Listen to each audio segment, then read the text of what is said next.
अल्हम्दुलिल्लाहि रब्बिल आलमीन वस्सलातु वस्सलामु अला सय्यिदिल अंबिया वल मुरसलीन अम्मा बाद अऊज़ु बिल्लाहि मिनश शैतानिर रजीम बिस्मिल्लाहिर रहमानिर रहीम अला बिज़िक्रिल्लाहि तत्मइन्नुल क़ुलूब।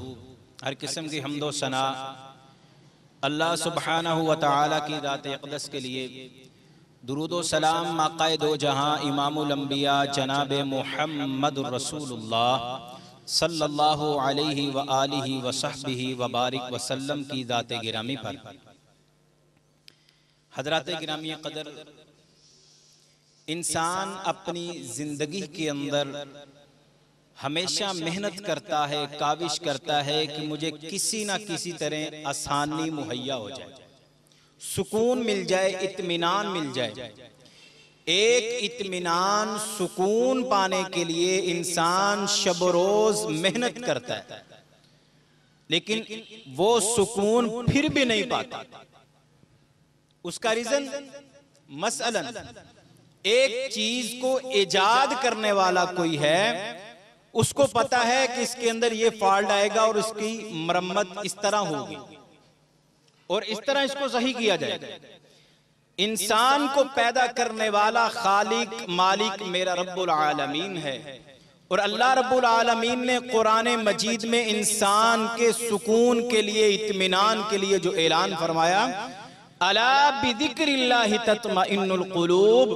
कायनात के लोगों, सारी जिंदगी आपने मेहनत मुशक्कत कर दी कि हमें दुखों से निजात मिल जाए, परेशानियों से, मुसीबतों से हमारी जान छूट जाए। अल्लाह फरमाते हैं अगर चाहते हो आपकी जिंदगी सुकून में आ जाए, फिर आपको मेहनत ज्यादा करने की जरूरत नहीं है, सिर्फ अपनी जुबान को हरकत के अंदर लेके आना है। अला, खबरदार, अला बिज़िक्रिल्लाहि तत्मइन्नुल क़ुलूब। दिलों का इत्मीनान, रूह की तस्कीन, जिंदगी का सुकून, दुखों बीमारियों का इलाज, हर मुसीबत हर परेशानी से अल्लाह निजात देता है तो अल्लाह के जिक्र से होती है। तो हजरात गिरामी कदर, 1,24,000 कमों पे पैगंबर आए, सब के सब एक पैगाम लेकर आए, लोगों को अपने रब के साथ जोड़ने के लिए आए कि अल्लाह के साथ जुड़ जाओ। आज के दौर में जितनी दीन के नाम के साथ फ्रॉड हो रहा है, अल्लाह रब्बुल आलमीन, ये जब आयत नाज़िल हुई ना, वक़ुल या इबादियल्लज़ीना असरफ़ू अला अनफुसिहिम ला तक़नतू मिर रहमतिल्लाह, अल्लाह फरमाते बंदे मेरी रहमत से ना उम्मीद ना होना, और जिंदगी सारी गुनाहों के साथ उन्हें गुजार ली। आखिरी लम्हे के अंदर भी अगर तू आ गया, आके तूने मेरे दरवाजे पे दस्तक दे दी, मैं तेरी जिंदगी के सारे गुनाह माफ कर दूंगा। और यहाँ पे बस नहीं, कुरान मजीद में अल्लाह फरमाते हैं इल्ला मन ताबा व आमन व अमिल अमलन सालिहा फउलाइका युबद्दिलुल्लाहु सय्यिआतिहिम हसनात। फरमाया अगर सच्चे दिल से, सिद्के दिल से तौबा करेगा, मैं तेरी जिंदगी के गुनाह मिटाऊंगा नहीं बल्कि नेकियों के अंदर तब्दील कर दूंगा।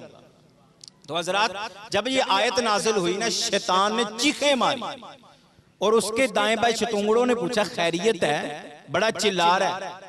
उसने कहा यार मेरी सारी जिंदगी की मेहनत के ऊपर एक लम्हे में पानी फिर जाएगा। थोड़ी देर गुजरी, वही शैतान है ना, फिर नाचना शुरू कर दिया और साथ वालों ने पूछा खैरियत है, पहले रो रहे थे अब नाच रहे हो।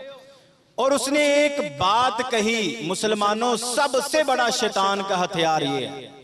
शैतान ने कहा अब मैं गुनाह जरूर करवाऊंगा, लेकिन गुनाह को गुनाह समझने नहीं दूंगा, नेकी का ठप्पा लगा दूंगा। लोग नेकी करते होंगे अपनी तरफ से, लेकिन होते गुनाह होंगे। तो सबसे बड़ा वार वो क्या है? ये है। आज के दौर में बहुत कम आमिल मिलेंगे जो अल्लाह की तरफ लोगों को जोड़ेंगे। पहली मुसीबत, दुखों का इलाज सुन लीजिए, हमारे इस प्लेटफॉर्म से जो पैगाम है वो सुनिए।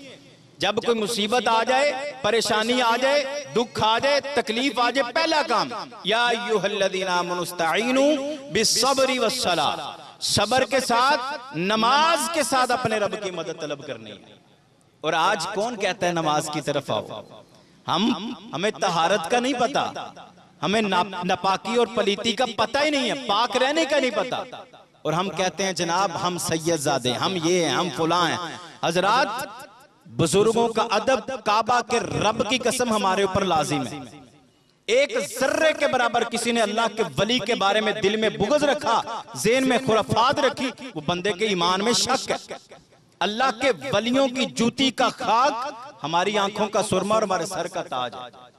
लेकिन हजरत वली वो हुआ करते हैं जो अल्लाह की तरफ जोड़े, जैसे पैगंबर अलैहिस्सलातु वस्सलाम ने अल्लाह की तरफ।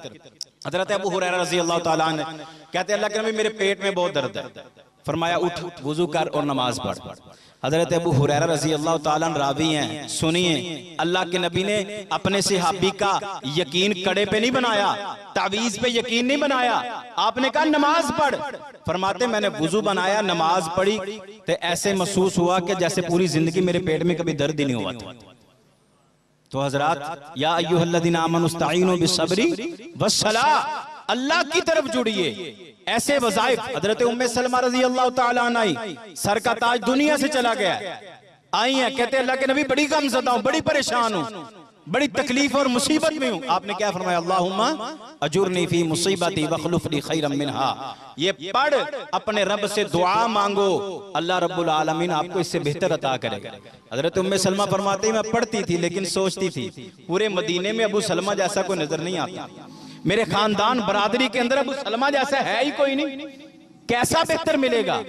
एक दिन आया, अल्लाह ने इस दुआ की बरकत से, अल्लाह से मांगने की बरकत से, अल्लाह रब्बुल आलमीन की तरफ से पैगाम आया, आमीना के दुर्रे यतीम जनाब मुहम्मद रसूलुल्लाह सल्लल्लाहु अलैहि वसल्लम का पैगाम निकाह आ गया। अल्लाह ने शर्फ कह दिया, उम्मे सलमा से उम्मुल मोमिनीन बना दी।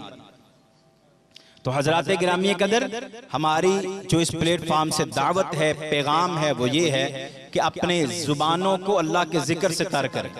अगर मुसीबत आ जाए, परेशानी आ जाए, दुख आ जाए, खुशी भी आए, गम भी आए, हर हाल में अल्लाह के साथ जुड़ी।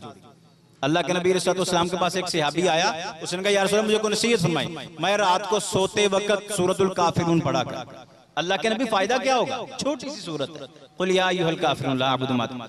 फरमाया जब तुम रात को सोते वक्त सूरतुल काफिरून पढ़ोगे, अल्लाह रब्बुल आलमीन इसकी वजह से तुझे शिरक के नजासत से महफूज कर लेगा, शिरक से महफूज कर लेगा, अकीदा तौहीद अता फरमाए। और जादू और जिन्नात ये हकीकत है, बरहक है। अल्लाह के नबी अलैहिस्सलाम पर जादू हुआ, लेकिन उसका हल भी अल्लाह ने आसमान से कैसे उतारा? 11 आयतें नाज़िल की हैं, आखिरी 2 कुल हर बंदे को आते हैं, सूरह फलक और सूरह नास।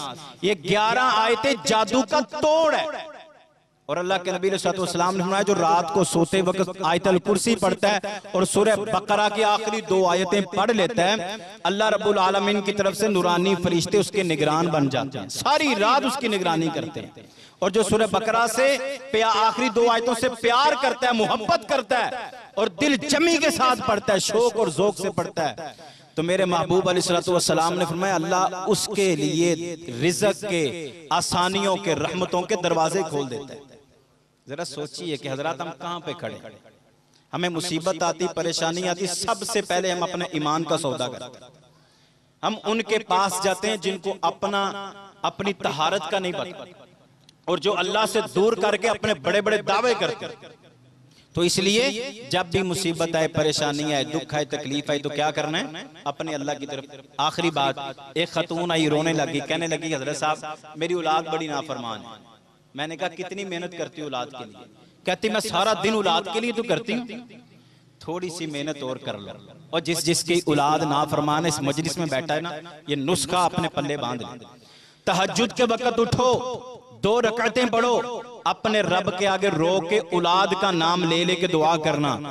और तीसरे दिन का सूरज बाद में तुलू होगा, अल्लाह आपकी औलाद को आपका फरमा बरदार बना। हमने रब से मांगा कब है? हमने तो रब से दौलतें मांगते रह गए, कारें, कोठियां, बंगले मांगते रह गए, रब से शिफा हम नहीं मांगते। जब हम बीमार होते हमारी दौड़ कहां पे? हॉस्पिटलों की तरफ और ऐसे जैली मामलात की तरफ जहां पे हमारे ईमान की दच्छियां उड़ जाती हैं। इसलिए हमने अल्हम्दुलिल्लाह ये दावत दीन के लिए ये इसका आगाज किया है। इसमें हर चीज के मामलात सिर्फ हम अल्लाह की तरफ जोड़ते हैं, हमारा इसमें कोई कमाल नहीं। दूसरा इंशाअल्लाह लज़ीम यहाँ पे हर किस्म का जैतून में भी शिफा है, कलवंजी में भी शिफा है, शहद में भी शिफा है, हर किस्म का खालिस आयल भी मौजूद होगा, शहद भी खालिस मौजूद होगा। और तीसरी बात इसी मामले के अंदर हमने रिश्तों का काम भी इसके साथ टच किया है। ऐसी बच्चियां, ऐसे पेरेंट्स, माँ बाप जो अपनी बच्चियों की शादी नहीं कर सकते सिर्फ जहेज की वजह से, तो उनके साथ हम तावन के तौर पर हम साथ खड़े होते हैं, जहेज के बगैर निकाह भी करवाते हैं। और ऐसे मामलात में हम कोशिश कर रहे हैं, आप भाइयों का तावन चाहिए। अल्लाह से दुआ है कि जो सुना सुनाया मेरे समेत सबको अमल की तौफीक अता फरमाए। अब मैं मुख्तसर टाइम के लिए दावत देता हूँ हमारे बहुत ही अच्छे मुबल्लिग जमात के अजीम सरमाया हजरत शेख हनीफ आजिज साहब के वो मुख्तसर वक़्त में आपको जाना चाहिए।